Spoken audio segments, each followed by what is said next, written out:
Jadi kalau kita misalnya mau berbelok seperti ini cepat, tuh. Surprisingly, kami banyak menemukan mobil yang lebih understeer, lebih tidak enak untuk menikung dibandingkan dengan mobil ini di tikungan yang sama, di putaran balik yang sama gitu ya. Banyak yang lebih terasa understeer, banyak yang lebih terasa over torque di situ. Ini mobil panjangnya bahkan lebih panjang daripada Zeekr loh. Halo guys, welcome back to CVT Indonesia bersama kami, Reza Rever. Di samping kami adalah sebuah mobil yang cukup spesial, bahkan saking spesialnya jadi rebutan dua brand.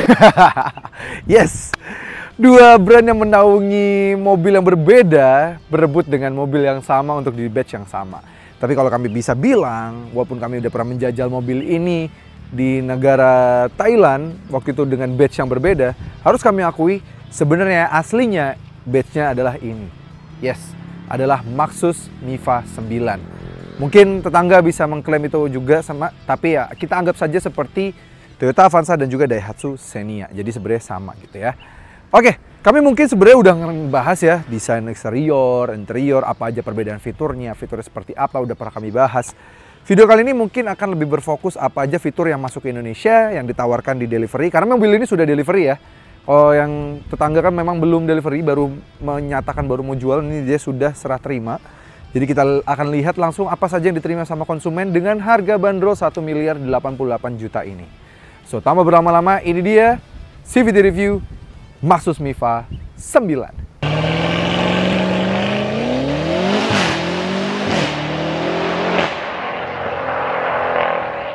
Yes, ini dia Maxus Niva 9. Ini adalah flagship dari model Maxus yang di Indonesia untuk saat ini. Dia adalah sebuah MPV besar, dan kalau bisa dibilang ini bisa melawan Alphard yang mana memang mentok-mentok Alphard ini sekarang baru hybrid aja, belum full EV. Ini sudah full EV. Tapi sebenarnya kalau ngomongin dia disandingkan dengan Alphard, dia dimensinya jauh lebih besar dibandingkan dengan Alphard.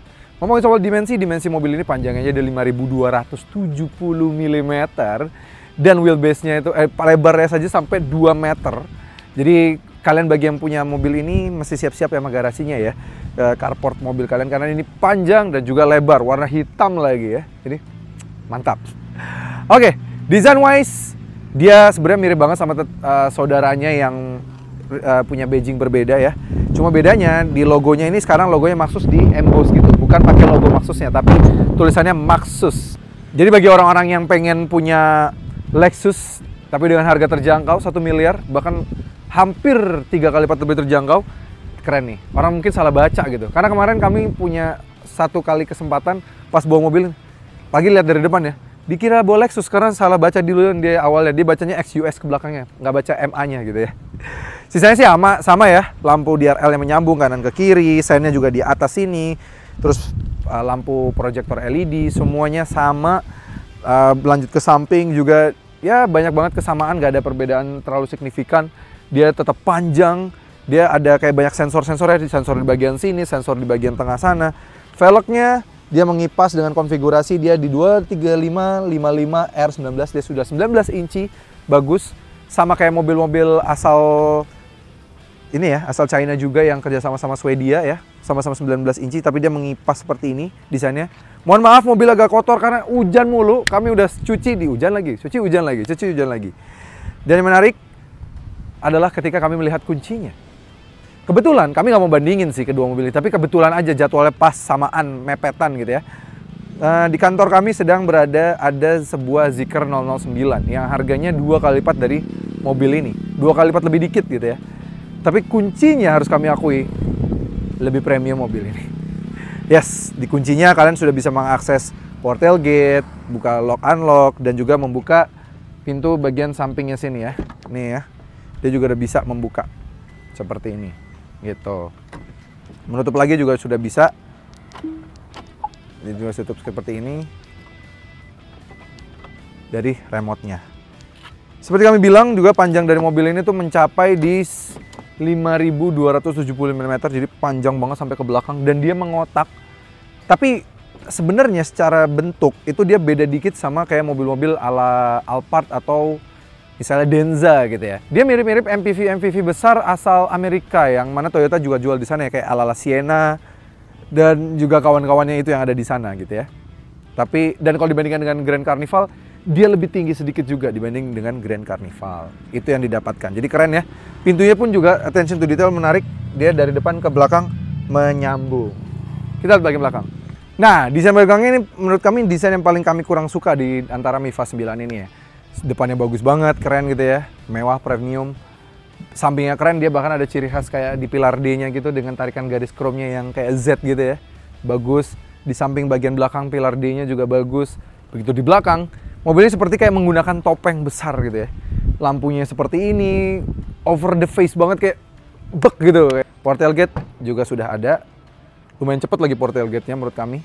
Jadi bagus. Kapasitas bagasi dari mobil ini 3 kursi tegak. Masih ada 466 liter. Bayangin, itu bahkan lebih besar dibandingkan dengan SUV kayak kelasnya HR-V dan kawan-kawan, yang mana juga itu biasanya di mentok-mentok 430. Ini 3 baris tegak masih 466 liter. Kami udah tes, mau bawa stick golf, koper besar gitu ya, muat semua dengan 3 baris tegak.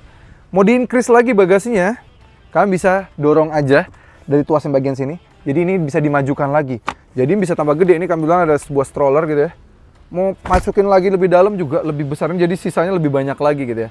Tapi kalau mau increase legroom, di fullin ke belakang juga masih bisa, tinggal tarik aja. Nah ini pun sebenarnya dimundurin paling belakang, stroller juga masih muat. Tuh masih bisa, masih muat strollernya. Tuh masih muat tuh strollernya. Jadi mobilnya cukup capable banget, kalian bawa koper kecil juga tinggal dimaju-majuin mundurin gitu ya. Dan kalau kalian mau full dilipat baris 3-nya ini ya, terus didorong gini ya. Since baris 2-nya tidak bisa dilipat karena pilot seat gitu ya, kapasitas bagasinya masih cukup besar sih sebenarnya. Mentok hanya di 2173,9, jadi 2700-an gitu, jadi masih gede banget. Jadi sebenarnya gede banget. Cuma ya kalau misalnya bisa dilipat baris 2-nya bakal gede banget lagi. Cuma menurut kami udah lebih dari cukup sih. Ini gede banget, udah 2700-an liter sih. Udah bisa bawa sepeda dan segala macam dengan konfigurasi hanya melipat baris 3-nya seperti ini. Nice. Oke, baris keduanya. Nah, jadi sejak masuk ke Indonesia dan resmi dijual, ada beberapa penyesuaian. Kalau dulu meja di tengah sini itu menariknya dari sini terus dilipat ke sini. Nah, sekarang dirubah, sekarang ditempel ke kursi baris depan dan memang jadi punya kapasitas yang lebih besar dan lebih kuat gitu ya. Ini lebih strong sih. Secara ini mekanisme juga lebih kuat. Jadi kalau kemarin tuh agak terlalu flimsy di bagian sini. Walaupun memang yang dulu tuh lebih enaknya lebih private jadi kita bisa berduduk seperti ini. Kalau ini kita harus majuin kursinya supaya dapat enaknya begini kan. Tapi ya secara mekanisme memang dia lebih kuat dibandingkan dengan yang sebelumnya. Ini yang sudah di delivery resmi. Dan yang delivery resmi lagi ada perubahan, yaitu adalah sekarang jadi dapat premium sound dari JBL. Jadi suaranya sudah oke banget dan bisa kita atur juga dari tengah sana. Mau suaranya full ke VIP yang bagian tengah sini atau segala macam bisa gitu ya. Dan banyak penyesuaian lainnya, seperti misalnya kayak kita mau adjust ini ada ruang penyimpanannya. Kalau mau naruh HP kita gitu ya, ini ada ruang penyimpanan USB A, USB C di masing-masing sini ada ya. Nah yang di bagian terluarnya, baik yang kiri maupun yang kanan, itu pengaturan sebuah kayak tablet gitu untuk mengatur recline tuh ya. Nah untuk majuin, mundurin, terus juga majuin, mundurin, terus kita juga mau majuin kursinya juga bisa dari sini. Nah dan mau untuk massage seatnya, jadi massage seatnya juga banyak banget pengaturan di sini. Ada bahkan ada kayak ini ya, ada pulse, wave, walk, single, comfort, butterfly, waist, dan snake. Jadi itu bentuk-bentuk kayak polanya gitu ya. Kayak pulse tuh berdenyut gitu ya. Tek, tek, tek, tek, ganti-gantian. Dan kita bisa ganti intensitasnya mau high, mau medium, mau yang lebih kenceng rasa pijatnya. Wah enak banget sini dipijat. Luar biasa banget. Mau dimatiin juga bisa. Mau heated juga bisa. Mau heatednya juga bisa kita kasih level sampai 3. Jadi bisa anget-anget gitu ya ke badan kita. Bagus. Atau sesimpel geser kanan kiri. Nih. Jadi kalau kita mau lebih rapet sama penumpang kiri kita, kayak dia misalnya lagi ngambek gitu ya, jangan ngambek dong sayang, tuh kita tinggal geser aja. Tapi kalau kitanya yang ngambek, kita menjauh aja dari dia. Nah itu tinggal ganti-ganti dari sini. Enak banget ya. Dan maju mundurin juga bisa dari sini tuh. Sudah full elektrik. Nice ya. Dan yang kami sukanya lagi, bahkan yang bagian kiri sini udah bener-bener bisa full relaxation mode. Jadi kalau kita pindah bagian sini dan set di bagian depan sana sebuah tombol, sebenarnya bisa set dari sini juga. Tapi kita karena pengen nunjukin nih footage-nya ya, kita set yang dari depan sini. Nah, kalian lihat, videografer tunjukin kursi depannya jadi full maju kiri. Nah, kursi yang saya ini bener-bener mundur ke belakang. Dan ini tuh kayak kok nggak lanjut sih dia. Oh, ini. Dan nah dia tidur gitu ya. Wah, langsung otomatisnya dinaikin dan ini naik. Wah, ini kalian bisa full tidur dan legnya di extend lagi tuh. Wah, ini enak banget sih. Dan tambah lagi di kursi bagian depan bawah ada kayak untuk sandaran kaki. Jadi kita bener-bener ngawang aja nih. Wah, bayangin guys, ini sih mewah banget, rasanya seperti naik sebuah luxury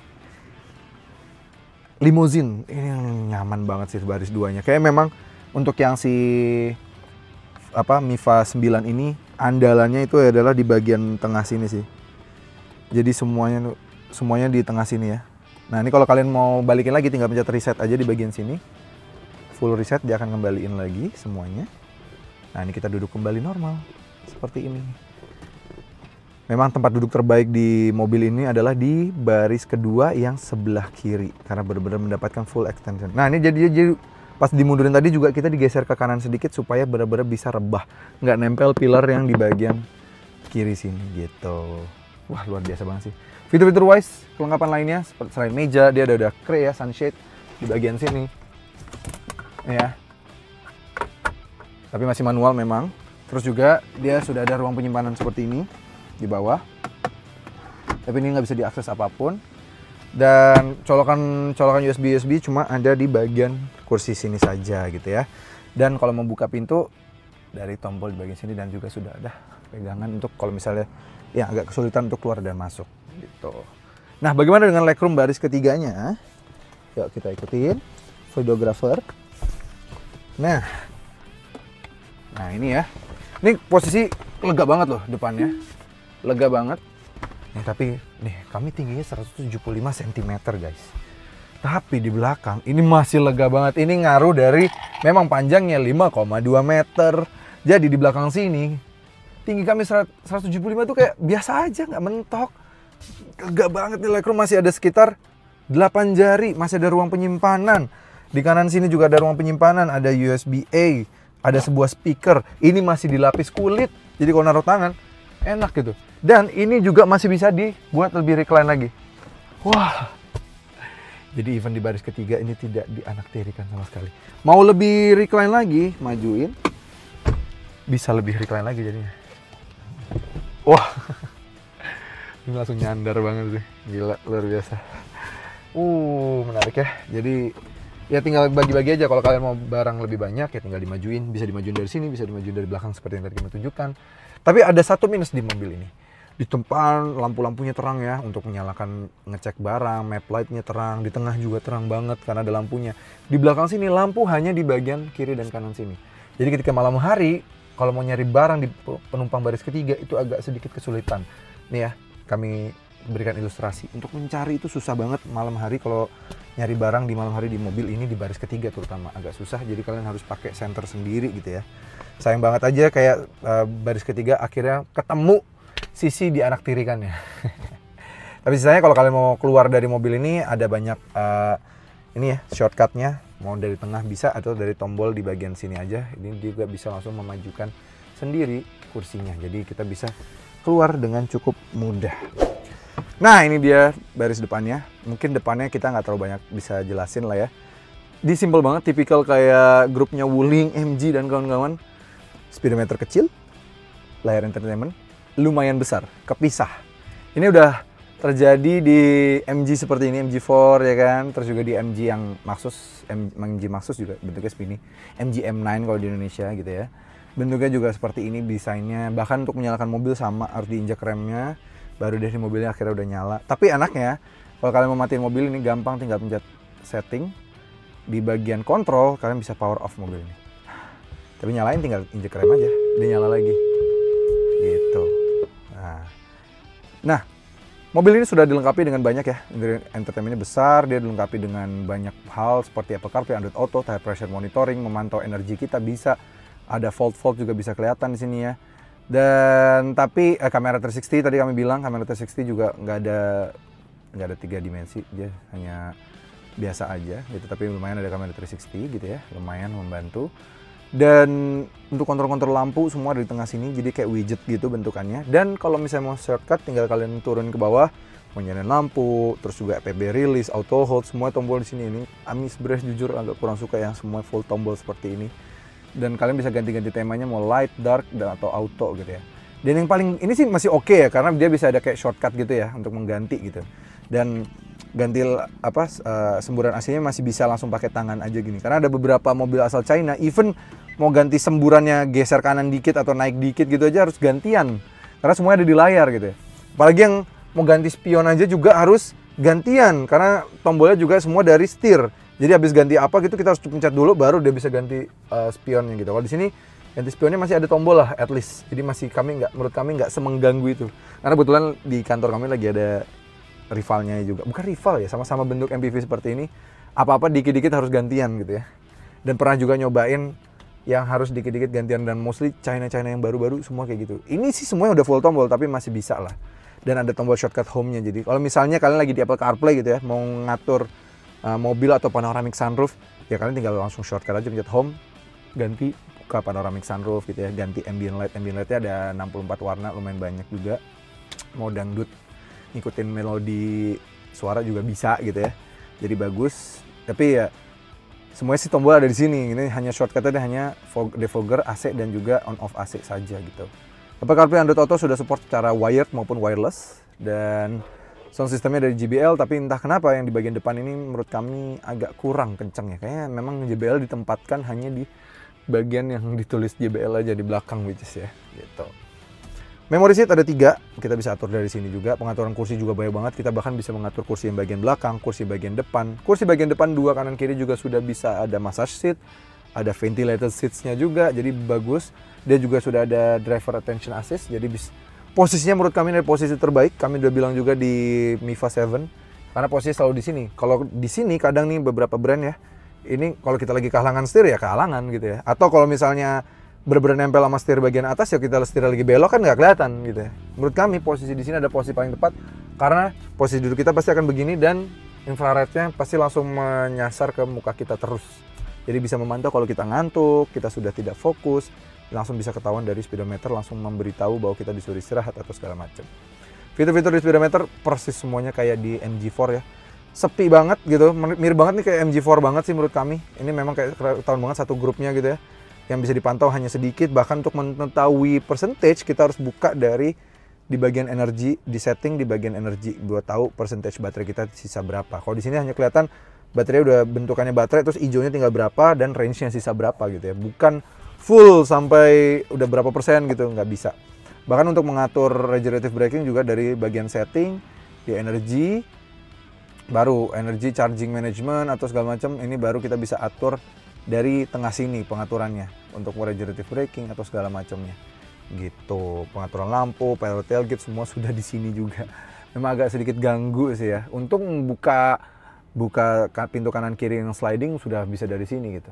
Dan lampunya sudah kapasitif, jadi kita bisa tinggal slide segini aja udah bisa nyala gitu ya. Kalau mau full nyala sih tinggal pencet gitu. Tapi kalau mau kapasitif bisa gini. Sun visor kanan dan kiri sudah ada kaca dan lampu, bagus. Dan ya pengaturan kita bisa tilt dan juga teleskopik. Tuas-tuas di sini ini dia floating console gini ya. Ini wireless charging, 2 cup holder, ada ruang penyimpanan cukup besar, naruh tisu seperti ini masih bisa di dalam. Jadi bagus, dan ada ruang penyimpanan besar juga di bagian sini. Sisanya design wise sih ya mirip banget sama kembarannya si MG gitu ya. Kita lihat motor listriknya. Untuk membuka dari dalam itu dia kayak ala BMW ya, ditariknya 2 kali baru kita bisa buka. Dan dia juga sudah pakai pegas. Jadi bagus ya, sudah pakai hidrolik, berasa premiumnya gitu ya. Ya mobil udah 1 miliar guys. Oke, di depan sebenarnya kita nggak bisa mengakses apapun, hanya bisa diakses oleh orang ahli saja. Paling kalau untuk pengaturan fluid untuk seperti kaca, AC kaca, air kayak radiator pendingin itu paling bisa dari depan sini ya. Paling kayak nih water fluidnya dari sini ya untuk wiper gitu. Dan di depan juga sudah ada sebuah front, yang mana frontnya sudah disematkan tempat penyimpanan seperti ini. Jadi bagus ya, bersih gitu, nggak keleleran gitu ya di belakang, nggak mengganggu bagasi juga karena sudah ada front. Ada tire repair kit juga, bagus, masih ada logo SAIC-nya lagi ya. Dan ada ini bagian cukup besar nih ya, berat. Ini apa nih? Kita lihat bareng-bareng ya, Civities. Tuh. Oke, mobil ini sudah dilengkapi dengan baterai 90 kWh. Dia range-nya kalau WLTP City itu 565 km. Lumayan jauh. Dia tenaganya 241 horsepower dan torsinya 350 Nm gitu. Nah, berapa actual range yang kami dapatkan? Bagaimana rasa berkendaranya? Dan seenak apa sih mobil ini?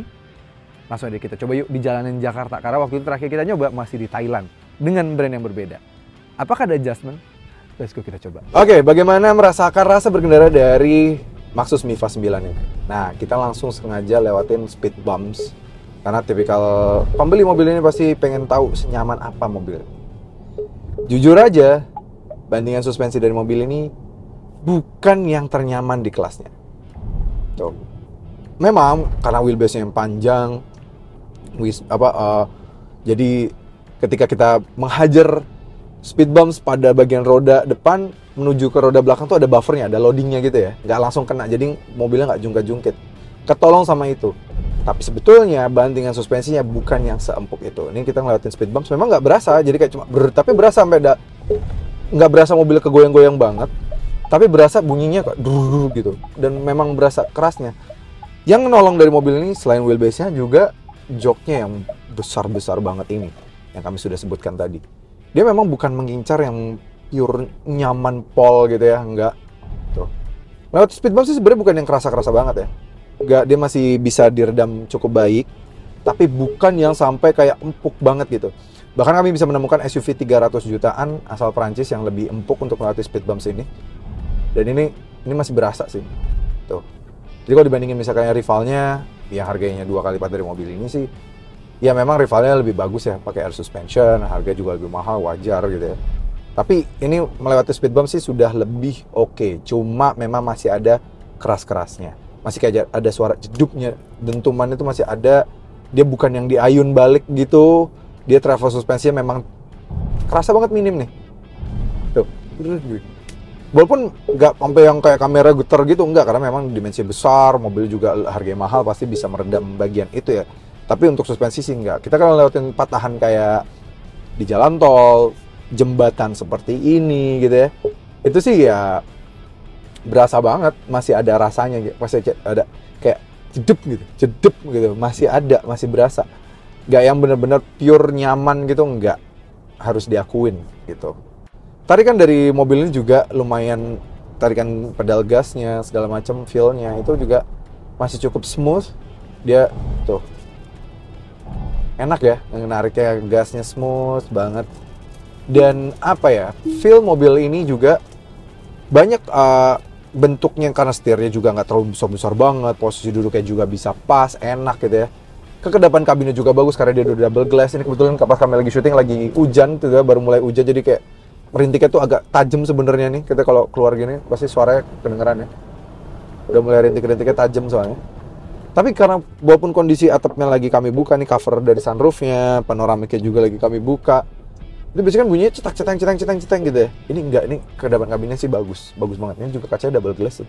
Jadi kekedapan kabin dari mobil ini bagus, selayaknya mobil 1 miliar lah ya. Kalau memang masih udah 1 miliar harganya, terus kualitas seperti itu yang masih di bawah rata-rata ya nggak bisa. Tapi ini udah bagus. Ini sih masih oke banget. Memiliki bantingan suspensi yang memang sebenarnya tidak seempuk itu untuk sebuah MPV besar seperti ini ya. Kadang memang ada dampak baiknya, yaitu seperti handlingnya masih oke banget. Ini kita berbelok seperti ini ya. Tuh, kita pede banget. Setirnya juga untuk ukuran mobil listrik sebesar ini masih cukup bisa diprediksi gitu ya. Jadi kalau kita misalnya mau berbelok seperti ini cepat, tuh. surprisingly kami banyak menemukan mobil yang lebih understeer, lebih tidak enak untuk menikung dibandingkan dengan mobil ini di tikungan yang sama, di putaran balik yang sama gitu ya. Banyak yang lebih terasa understeer, banyak yang lebih terasa over torque di situ. Ini mobil panjangnya bahkan lebih panjang daripada Zeekr loh. Zeekr 009, 5270 panjang mobil ini. Tapi rasanya tuh masih slanted banget di tengah bawah, jadi kalau terbalik seperti ini belok, tuh masih ngikut banget mobilnya. Tapi memang bukan yang bener-bener full enak gitu ya. Karena kabinnya besar, yang di dalam memang terasa terantuk-antuk memang, terasa terlempar-lempar gitu ya. Cuma kita tuh tetap pede kalau berbelok seperti ini tuh. Enak banget tuh. Gak yang mobilnya kelempar dari jalur yang jauh gitu ya, sampai kayak dari misalnya kita ngincernya dari jalur kiri ke jalur kanan lagi, jalur satu lagi. Enggak kan kelempar lagi ke jalur kedua atau jalur ke kiri gitu ya. Ini benar-benar masih keep in place banget mobilnya. Memang keep in place banget mobilnya, handling masih oke. Nih handlingnya masih oke loh. Body rollnya nggak sesignifikan itu, bukannya sampai terasa sampai kayak ya kalau untuk dibandingkan dengan mobil-mobil MPV sebesar ini masih oke banget. Karena kami juga udah pernah ngerasain waktu di MG ya, di Thailand ya waktu itu yang rasainnya dengan kulit yang berbeda. Itu memang ya mobil ini handlingnya oke banget sih dibandingkan dengan MPV di kelasnya gitu ya, yang mana kadang terlalu empuk.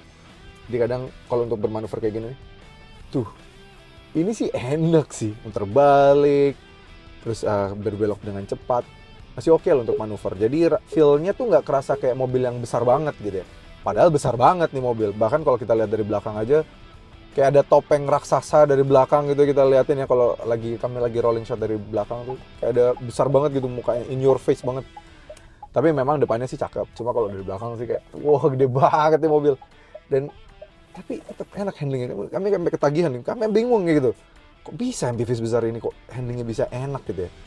Dengan visibilitas kayak gini, ini feel-nya jadi spacious banget di dalam. Rasanya lega banget, kita bisa lihat ke depan, ini pandangan ke depan tuh juga gede banget. Ini pilar A-nya besar dan nggak menghalangi pandangan spion juga, spionnya juga besar. Jadi kita mau melihat kanan kiri itu semuanya enak banget. Melihat ke belakang juga enak. Apalagi dengan spion yang sudah digital seperti ini ya. Jadi kita bisa atur keterangannya dan segala macam. Dan ini layarnya crisp banget, HD banget. Dan kalau kalian misalnya males pakai gitu, kalian tinggal matiin juga, tinggal tekan aja di bagian sini. Jadi kalian bisa memantau penumpang kalian di bagian belakang, misalnya kalau bawa anak atau bawa bos gitu, misalnya mau ngobrol gitu ya, kalian bisa pantau, bisa melihat ke bagian belakang. Pilar-pilar D-nya juga enak, jadi kita kalau misalnya mau manuver mundur, maju mundur, parkir juga visibilitas bukan masalah lah di sini.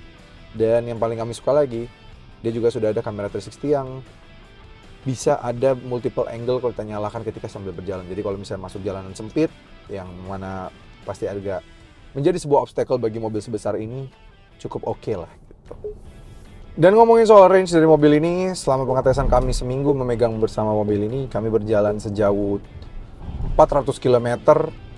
Klaim range dari dia di 565 untuk WLTP City, memang WLTP City ya, jadi penggunaan WLTP dalam kota biasanya memang lebih jauh dibandingkan dengan WLTP Combine. Karena WLTP City untuk mobil listrik itu adalah superior sekali, karena mobil listrik memang juara itu di dalam kota, bukan perjalanan luar kota yang mana kecepatan di atas 50 km per jam. Kalau kami combine di 60 km per jam, itu kami hanya dapat di 485 km. Which is masih oke banget, masih cukup jauh sebenarnya. Cuma memang kalau kami rendahkan lagi kecepatannya di sekitar 50 km per jam gitu ya, dia masih bisa di 525 km jadi range-nya. Jadi lumayan oke nih mobil, range-nya jauh banget. Jadi kalau misalnya kalian mau pakai mobil ini dari Jakarta gitu ya, mungkin baru ngisi pertama kali lagi di Semarang. Jadi ini udah mobil keluarga yang capable banget untuk dipakai ke luar kota, mobil listrik ya terutama. Karena biasanya jarang nih mobil listrik yang bisa range-nya sejauh ini. Dan dia juga sudah support DC fast charging yang cukup cepat ya, di 100 kW dan dia 90 kWh gitu ya baterainya. Artinya untuk full tank ya hanya butuh sejam saja. Jadi baterai besar, tapi kecepatan chargingnya juga cepat. Jadi nggak merepotkan. Sejam ya kalau bisa perjalanan Jakarta-Semarang ya sekalian istirahat lah. Oke, bagaimana rasanya duduk di baris kedua dari Maxus Miva 9 ini? Langsung speed bumps di Ice BSD ya. yang terkenal memang cukup tajam-tajam gitu ya. Jujur ini mobil yang cukup menarik. Bandingan suspensi memang sama seperti kayak kami bilang di depan, bukan yang fully nyaman, tapi karena kursi joknya ini gede-gede banget nih, baris kedua apalagi gede banget ini. Alphard aja menurut kami nggak sebesar ini, dan ini cukup besar menurut kami ya. Dan legroom wise jadi bisa gede banget karena memang mobilnya panjang banget. Panjangnya 5,27 meter jadi lega banget. Tapi suspensi ini nggak terlalu empuk. Tapi kalau Gopas lagi belok kayak gini nih, kebetulan ini disediakan sama Gopas ya, agak kenceng beloknya. Nah coba, wah, surprisingly nggak selimbung itu. Tadi lihat nggak badan kami bukannya sampai kelempar banget gitu loh. Biasanya kan kalau MPV sebesar ini ya kalau kita belok sampai kelempar habis gitu. Dan ini terjadi waktu kita waktu itu pernah bawa MPV yang besar 5,2 meter seperti ini, dibawa ke sirkuit waktu itu ya di China, waktu itu nyoba Zeekr 009. Itu lebih berasa limbungnya dan lebih bikin mualnya penumpang baris kedua. Di sini menurut kami ini untuk perjalanan jauh tidak akan semual itu. Paling kalau misalnya tiba-tiba kickdown tolong. Nah ini berasa karena tipikal mobil listrik ya. Ada hentakan gitu, apalagi kalau misalnya dia anak kecil lagi posisi duduknya nggak terlalu firm gitu ya, dia akan sedikit dorong ke belakang gitu. Tapi misalnya sih overall ini much nicer. Untuk perjalanan jauh ketolong banget, ini nggak akan mual menurut kami. Karena pengalaman punya mobil yang sangat limbung sekali, walaupun dia bandingannya empuk, tapi terlalu limbung malah justru jadi mual sih. Nah di sini pas semuanya gitu ya. Masih banyak ruang-ruang penyimpanan, masih bisa dipijet di sini, ada ambient light, ada sunshade, jadi feel-nya tuh masih kerasa premiumnya ya. Kalau kita ingat lagi, harganya juga masih lebih terjangkau dibandingkan dengan Alphard Hybrid, jadi ya ini sangat value for money sih. Tapi bagaimana duduk di baris ketiga? Kita langsung coba yuk. Oke, ini dia di baris ketiganya. Sumpah, feel spacious-nya gak berasa kayak lagi di anak tirikan. Karena even sampai belakang sini tuh, apa ya, masih lega banget. Kita nggak kerasa claustrophobic, kaca-kacanya besar. Even sampai di bagian kita wheel arch-nya ini yang jadi sandaran tangan, masih dibalut kulit. Jadi feels-nya tuh masih enak banget. Dan joknya, ini surprising masih empuk dan tebal, squishy banget ini. Legroom wise juga masih gede banget, jadi ini nggak terasa di anak tirikan. Masih ada speaker, ada USB-A, ada cup holder. Jadi lengkap banget dan bahkan ambient light masih sampai belakang sini. Paling ya itu yang kami bilang tadi, bahwa kalau mau nyari barang itu agak susah di sini ya. Gelap banget, nggak tahu kenapa lampunya cuma sampai sini. Lampunya nggak di belakang lagi. Yang di tengah, di depan itu lampunya terang. Kalau mau nyari malam hari pun terang gitu ya. Di belakang, wah, sulitan sekali sih. Gitu. Nah, bagaimana dengan ini kalau dibelokin sama Gopas? Nah, di sini lebih kerasa limbungnya. Wajar. Yes. Lebih berasa ya limbungnya dibandingkan dengan di baris pertama, baris kedua, di baris ketiga ini lebih berasa limbungnya. Wajar karena memang rodanya pasti paling kerasa kebuang di bagian belakang sini karena bentuk desainnya juga lebih mengotak pada bagian belakang. Di tengah ketolong juga ada baterai di tengahnya, jadi center of gravity-nya lebih baik. Di depan ya tempat dia mengontrol mobil, jadi paling enak. Nah di belakang memang yang paling berasa limbungnya gitu ya. Dan berasa juga ayunan suspensinya gitu ya. Kalau lagi lewatin speed bumps, wah nah tuh, wah lebih terasa ajung-ajungan. Cuma memang, nah tuh kerasa ajung-ajungan. Nah di situ dia mulai berasa anak tirinya gitu, karena memang kasta terendah tuh di baris ketiga kan, itu mulai berasa. Tapi untung ketolong banget sama joknya yang tebel dan juga space yang di belakang yang masih cukup lega sehingga nggak berasa kayak claustrophobic. Tapi sisanya overall sih, pengalaman di sini mobil sebesar ini rasanya kayak di baris pertama, dua, ketiga hampir nggak ada bedanya. Oke, bagaimana dengan akselerasi dari Maxus Miva 9 ini? Dia punya beberapa mode berkendara seperti yang kami jelaskan tadi. Gampang sih sebenarnya ngaturnya, walaupun memang semua pengaturan ada di mobil gitu ya. Tinggal kalian slide down aja dari atas gitu, kita bisa ganti-ganti mode berkendaranya, ada normal, eco, dan sport. Terus ubah ke sport aja, traction control kita off-in. Terus juga auto hold dan EPB kita release biar nggak mengganggu. 3, 2, 1, go. Ada wheel spin-nya, namanya mobil listrik memang ya. Sudah, sudah 100. 120. Yap. Mudah sekali. Meskipun memang dia mobil listrik yang besar, panjangnya lebih dari 5 meter, 5,270 mm, artinya bahkan lebih besar dibandingkan dengan Zeekr 009 yang besar juga gitu ya. masih mampu berakselerasi dari 0 ke 100 hanya dalam waktu 9,2 detik. Kencang bukan? Masih 9 detik mobil sebesar ini. Luar biasa. Wah,